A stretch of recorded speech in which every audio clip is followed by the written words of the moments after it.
Hi అండి, welcome back to my channel. అందరూ ఎలా ఉన్నారు? బాగున్నారా? ఈరోజైతే మనం ఫ్రెంచ్ ఫ్రైస్ ఎలా చేయాలనేది చూద్దామండి. స్కూల్స్ స్టార్ట్ అయిపోయాయి కదా, సో మనకు ఆటోమేటిక్గా వర్క్ అనేది కూడా పెరిగిపోతుంది.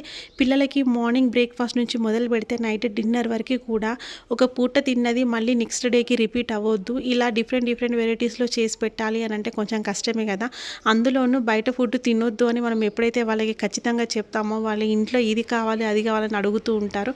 ఇంకా మనం కూడా చేయక తప్పదు కదా. ఈరోజైతే మా పాప ఫ్రెంచ్ ఫ్రైస్ అడిగిందనమాట. నేనైతే ఫస్ట్ టైం ఇప్పటివరకు చేయలేదు.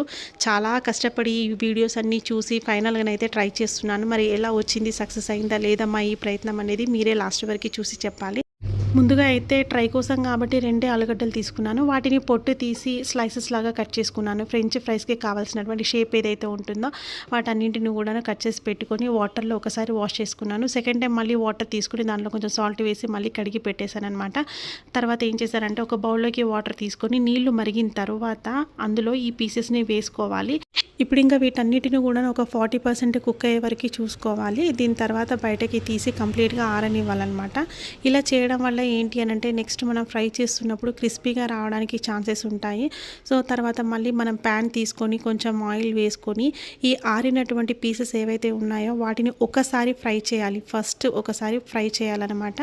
ఇలా చేసిన తర్వాత ఆ పీసెస్ని కూడా మళ్ళీ కంప్లీట్గా ఆరనిచ్చి సెకండ్ టైం మళ్ళీ ఫ్రై చేసుకోవాలి. ఇలా 2 టైమ్స్ ఫ్రై చేయడం వల్ల ఏంటి అని అంటే మనకి ఆ పీస్ అనేది కంప్లీట్గా క్రిస్పీగా మారిపోతుంది. అప్పుడు అసలైన ఫ్రెంచ్ ఫ్రైస్ అనేది రెడీ అయిపోతుంది. సో సెకండ్ టైం ఎప్పుడైతే మనం ఫ్రై చేస్తామో అప్పుడు దాని కలర్ చేంజ్ అయిపోయి గోల్డెన్ బ్రౌనిష్లోకి వస్తుంది. చూడండి ఎంత మంచి కలర్ చేంజ్ అయిపోయింది కదా. సో మన ఫ్రెంచ్ ఫ్రైస్ అయితే రెడీ అయిపోయింది. జనరల్గానైతే నేను చూసిన వీడియోస్లో ఇంకా చాలా వెరైటీస్ అనేవి చూపించారు. చాలామంది చాలా రకాలుగా చేశారు. కానీ నేను ఫస్ట్ టైం ట్రై చేస్తున్నాను కాబట్టి ఎలాంటి ఇంగ్రీడియంట్స్ లేకుండా ప్లెయిన్ పొటాటోతో మాత్రమే చేద్దాము అని అనుకున్నాను. అందుకోసం అని చెప్పేసి ఇలా సింపుల్గా ఓన్లీ ఉప్పు కారం వేసి లాస్ట్లో ఫినిషింగ్ అనేది ఇచ్చానమాట. అయినా కూడా టేస్ట్ చాలా బాగుంది, నాకైతే నచ్చింది.